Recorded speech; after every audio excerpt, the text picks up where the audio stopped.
नमस्कार, आप देख रहे हैं कोच न्यूज़। अनोखे तरीके से हुआ जालौन के कोच में रावण का वध। पूरे देश में दशहरा का पर्व बड़े ही धूमधाम से मनाया गया, लेकिन यहाँ बुंदेलखंड के जालौन जिले के कोच नगर में दशहरा आज अलग परंपरा के साथ मनाया गया। यहाँ पर राम, रावण और लक्ष्मण मेघनाथ का युद्ध अलग ही तरीके से होता है। यहाँ पर रावण मेघनाथ के 40 फीट ऊंचे पुतले का युद्ध राम और लक्ष्मण के साथ सजीव होता है और अंत में बुराई के प्रतीक के रूप में रावण और मेघनाथ का संहार राम लक्ष्मण द्वारा किया जाता है। यह युद्ध कोच के ऐतिहासिक मैदान दरू तालाब के मैदान पर होता है। इस युद्ध को देखने के लिए 20,000 से अधिक की भीड़ जुटती है। वैसे पूरे देश में राम, रावण और लक्ष्मण मेघनाथ के पुतलों को एक बटन दबाकर जला दिया जाता है, लेकिन कोच नगर में ऐसा देखने को नहीं मिलता है। यहाँ पर 172 वर्षों से चली आ रही परंपरा को कोच के लोग अभी भी निर्वहन कर रहे हैं। यहाँ पर राम, रावण और लक्ष्मण मेघनाथ युद्ध परंपरागत तरीके से होता है। यहाँ पर राम और रावण का युद्ध सजीव होता है, जिससे देखने के लिए दूर दराज के क्षेत्रों से लोग आते हैं।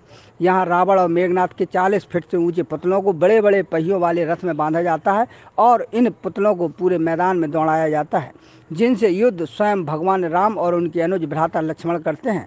इस युद्ध में कई बार मेघनाथ और रावण के पुतले कई बार जमीन में गिरते हैं, जिसे देख वहां पर मौजूद लोग बहुत प्रसन्न होते हैं। इस युद्ध में बिल्कुल वैसा ही होता है जैसा रामानंद सागर की रामायण में दर्शाया गया है। इस युद्ध में लक्ष्मण को शक्ति भी लगती है और हनुमान संजीवनी बूटी भी लाते हैं। जब राम और रावण का युद्ध होता है तो इन पुतलों को रस्सियों की सहायता से पूरे मैदान में दौड़ाया जाता है। इस परंपरा के दौरान ये पुतले कई बार नीचे ज़मीन में गिरते हैं, जिन्हें लोग पुनः खड़ा करके मैदान में दौड़ाते हैं।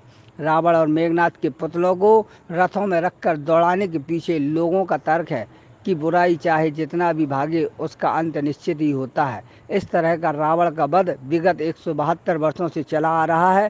इस राम रावण युद्ध को देखने के लिए भाजपा माधोगढ़ विधायक मूलचंद निरंजन, नगर पालिका अध्यक्ष प्रतीक गुप्ता से लेकर कई राजनीतिक हस्तियां मौजूद रहीं।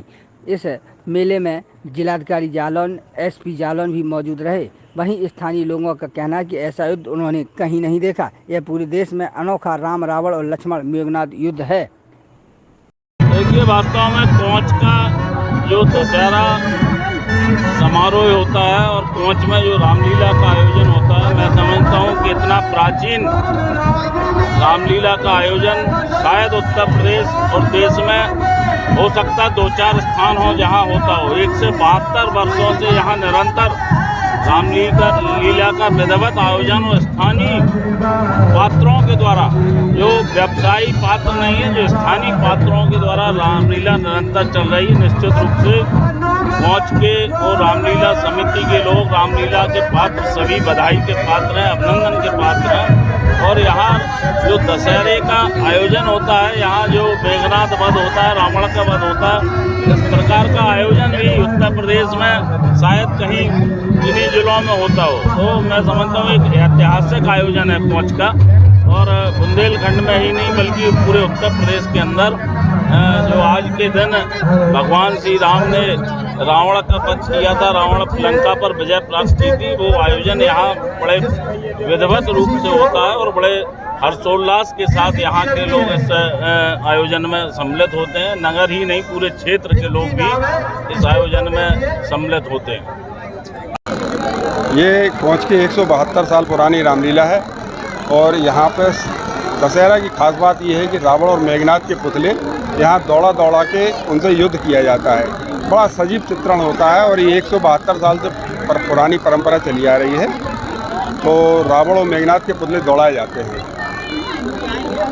लगभग कितनी भीड़ इकट्ठी हो जाती है इसमें? कम से कम 20,000 की भीड़ इकट्ठी हो जाती है। आसपास के तमाम गाँव के लोग आते हैं। दशहरा बड़ा प्रसिद्ध है कोच का, इसलिए बहुत दूर दूर से भी लोग आते हैं देखने। अच्छा, ये कहीं दर्ज भी है रामलीला? ये Limca book of world record में दर्ज है और यूनेस्को में इस पर शोध भी चलता है कोच रामलीला पे।